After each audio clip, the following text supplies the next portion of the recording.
kulan ay maanta golaha xukuumadda ay ku yeesheen magaalada Muqdisho ayaa waxa shir gudoominayay ra'iisul wasaaraha dalka Mudane Cabdi Faarax Shirdoon Saacida iyadana kulankan ay goluhu ay kaga hadleen arrimo badan oo quseeya dalka Soomaaliya. golaha wasiirada ee xukuumadda Soomaaliya ayaa sheegay inay taageereen go'aankii labadii bishan ay mudanayaasha baarlamaanku ay kalsoonida ay kala laabteen xukuumadda ra'iisul wasaare Cabdi Faarax Shirdoon Saacida sida uu kulanka kadib warbaahinta u sheegay ra'iisul wasaaraha dalka. wadada kaliya oo noo haboonayd ay ahayd danta dalka awgiis iyo maslaxadda qarankaba inaanu taageerno go'aankii golaha ana aqbalo. baarlamaanka ayaa go'aan ka gaaray xukuumadda Soomaaliya iyadoo ka maqan xarunta golaha shacbiga oo fadhi u ah xildhibaanada Soomaaliya.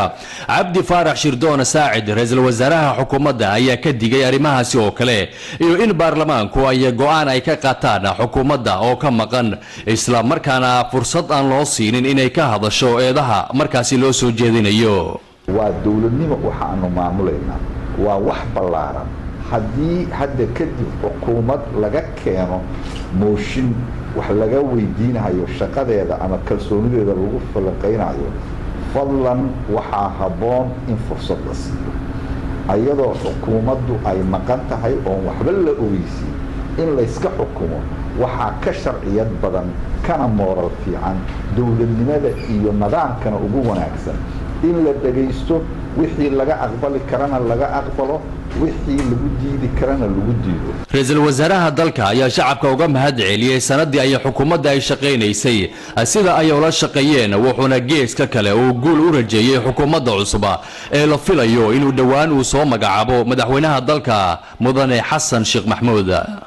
isla ummadda Soomaaliyeed iyo institutionska dalka Soomaaliyeed waxaan ka codsanayaa xukuumadda soo socotana in sidaa loo garab istaago loo dhiirigeliyo yaan ka codsanayaa xukuumadda soo socota haddii alla idmo oo sida madaxweynuhu ballan qaaday degdeg loo soo prime ministerkeeda loo magacaabi doono waxaan u rajaynayaa waxsan waxaan ilaahay ka rajaynayaa howlaha badan oo u yaala inuu u fududeeyo. ugu dambeyntii ra'iisul wasaare Cabdi Faarax Shirdoon Saacid ayaa si qiiro leh Soomaaliya ugu rajeeyay inay guulaysato.